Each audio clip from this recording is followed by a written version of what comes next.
नमस्कार, आप देख रहे हैं पुलिस वाला वेब न्यूज और मैं हूं आपके साथ कंचन। फिल्म अभिनेत्री कंगना रनावत के 1947 में भीख में मिली आजादी वाले बयान को लेकर लगातार बवाल मच रहा है और उनके खिलाफ देशद्रोह का मामला दर्ज कर पद्मश्री अवार्ड वापस लिए जाने की मांग की जा रही है।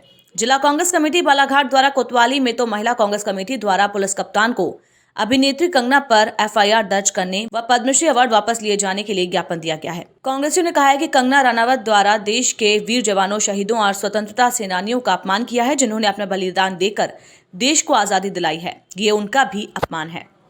74 वर्षों से अब तक कई राजनीतिक पार्टियों की सरकारें केंद्र व राज्यों में रही हैं, जिनके द्वारा 15 अगस्त को स्वतंत्रता दिवस और 26 जनवरी को गणतंत्र दिवस मनाया जाता है और मनाते आ रहे हैं। 74 वर्ष पूर्व कंगना रनावत की पैदाइश भी नहीं हुई थी। वो आज कह रही हैं 1943 में आजादी भीख में मिली थी, असली आजादी 1914 में मिली है।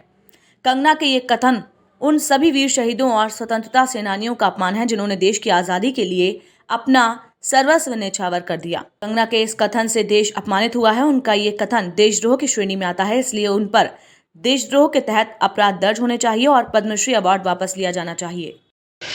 द्वारा जिस तरह से राणावत द्वारा जिस तरह से देश के शहीदों के, देश के हमारे उन शहीद, चाहे वो आर्मी के रहे हो, चाहे स्वतंत्रता संग्राम के सेनानी रहे हो, जिन्होंने अपनी बलिदानी देकर देश को आज़ादी किया है। 75 साल से 74 साल से लगातार हमारी सरकारें, केंद्र सरकार या राज्य सरकार, किसी भी दल की रही हो, मगर वो स्वतंत्रता दिवस और गणतंत्र दिवस का पर्व मनाते आ रहे हैं 15 अगस्त और 26 जनवरी। देश 74 साल बाद ये कंगना रनावत जिसकी पैदाइश भी नहीं थी उस समय, और वो आज कहती है कि देश की आज़ादी तब जो है वो भीख में मिली थी, अभी तो असली आज़ादी अभी मिली है। ये सब उन स्वतंत्रता संग्राम सेनानियों के जो शहीद हुए हैं वो, और उसके बाद जितने हमारे सैनिक शहीद हुए हैं, इनका अपमान है, पूरे देश का अपमान है। और उसके कथन से हम जो है हम सब व्यक्तिगत तौर पे हम आहत हुए हैं उससे कि ऐसी महिला जो जिसका जन्म नहीं हुआ था और कौन सा इतिहास पढ़ करके वो इस तरह की भाषा कहती है, ये देशद्रोह की सीमा में आता है और इस पर कार्रवाई की जाए। ये हमने आज एफआईआर के लिए आवेदन दिया है। एफआईआर के लिए आवेदन दिया है।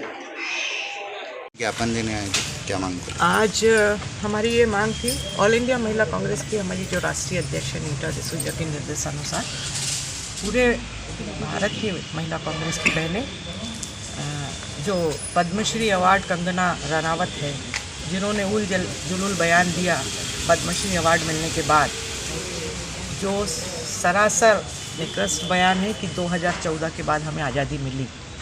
हमारा विरोध वहाँ है कि स्वतंत्रता संग्राम सेनानियों का ये अपमान है, और जिन्होंने भी, चाहे वो गांधी जी हो, नेहरू जी हो, चाहे वल्लभ भाई पटेल हो, जिन्होंने स्वतंत्रता के संग्राम में अपना तन मन धन दिया, उनका भी अपमान है। तो ऐसे निकृष्ट बयान वालों के खिलाफ हमने सभी जिलों में हम चाह रहे हैं पुलिस अधीक्षक के माध्यम से कि उन पे एफआईआर कायम हो कंगना रनावत पर, और राष्ट्रपति से ये मांग की गई है कि उन्हें पद्मश्री अवार्ड उनका वापस लिया जाए। आज कोतवाली बालाघाट में आपके द्वारा कंगना रनावत पर एफआईआर दर्ज करने और पद्मश्री अवार्ड जो वापस लेने के लिए आवेदन दिया गया, क्या है? पिछले दिनों जो पद्मश्री अवार्ड मिल रहा था, उस समय हमारी जो हीरोइनी है, बॉलीवुड की जो हीरोइनी है, उन्होंने जो बयान दिया कि जो आज़ादी 1947 में नहीं मिली, 1947 में भीख की आज़ादी मिली, और सही आज़ादी जो है 2014 के बाद मोदी जी ने दिलाई है।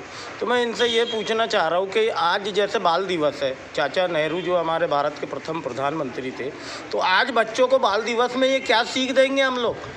कंगना रनावत जी क्या सीख देना चाह रही हैं कि 2014 में हमारा देश आज़ाद हुआ था, तो फिर क्यों ये लाल किले से प्रधानमंत्री इतने सालों से जो झंडा फहरा रहे, क्यों हमारे गुजरात के पूर्व मुख्यमंत्री कहलाते हैं मोदी जी, तो वो आज़ादी नहीं थी? बाबा साहब अम्बेडकर के संविधान के हिसाब से उन्होंने मुख्यमंत्री पद की गुजरात में शपथ नहीं ली थी, तो वो क्या वो हराम थे, वो भीख थी?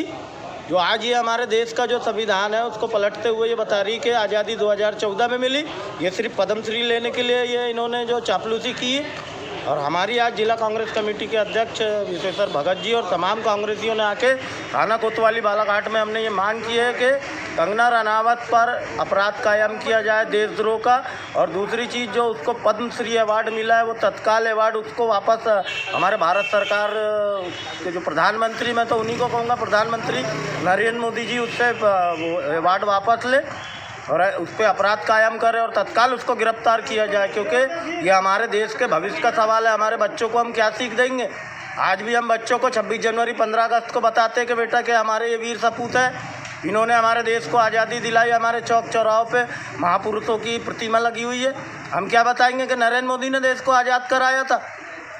हम लोग आज ये तमाम मांगों को लेकर के यहाँ उपस्थित हुए और हमारी मांग है थाना कोतवाली बालाघाट से पुलिस अधीक्षक महोदय से कि उस पर तत्काल FIR दर्ज किया जाए कंगना रनावत पे और पद्मश्री अवार्ड उसका वापस लिया जाए।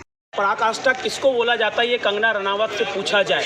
किस प्रकार से पद्मश्री अवार्ड के लिए प्रायोजित तरीके से इस मुद्दे को उन्होंने उठाया कि देश की आज़ादी 1947 को केवल आज़ादी नहीं थी, वो भीख थी। 2014 के बाद जो आज़ादी थी वो इनका जो क्या कहना चाहिए, क्या बोलूँ सर, हमारी महिला बहनें खड़ी है इसलिए बड़े उचित शब्दों के साथ हमें बोलना पड़ा, क्योंकि हम लोग अंदर से बहुत ज़्यादा आघात हमको महसूस हुआ है कि जिन शहीदों ने अपनी जान की कुर्बानी दी, जिन शहीदों के परिवारों ने अपने बच्चों का बलिदान देकर इस देश को आज़ाद कराने में अहम भूमिका अदा की, ऐसे आज़ादी के परवानों पर इन्हें क्वेश्चन मार्क लगा दिया और उन्होंने भीख के नाम से संबोधित कर दिया 1947 की आज़ादी को। 2014 की आज़ादी नरेंद्र मोदी की आज़ादी को उनको दिखना है, क्योंकि नरेंद्र मोदी की छाया पर ही इन लोगों को पद्मश्री मिल रहा है, इन सबको अवार्ड मिल रहे हैं। शर्म आनी चाहिए तुमको, शर्म आनी चाहिए कंगना रनावत। आज तुम्हारे खिलाफ पूरे हिंदुस्तान के अंदर लोगों के अंदर आक्रोश है और तत्काल हम देश के प्रधानमंत्री से निवेदन कर रहे हैं, अभी तो केवल निवेदन कर रहे हैं कि तत्काल से पद्मश्री का अवार्ड वापस ले, अन्यथा कांग्रेस पार्टी पूरी जनहित के मामले में सड़कों पर उतरकर वो प्रदर्शन करेगी कि इस महिला को देश में रहने के लिए, देश से बाहर जाने के लिए मजबूर कर देंगे। चलिए।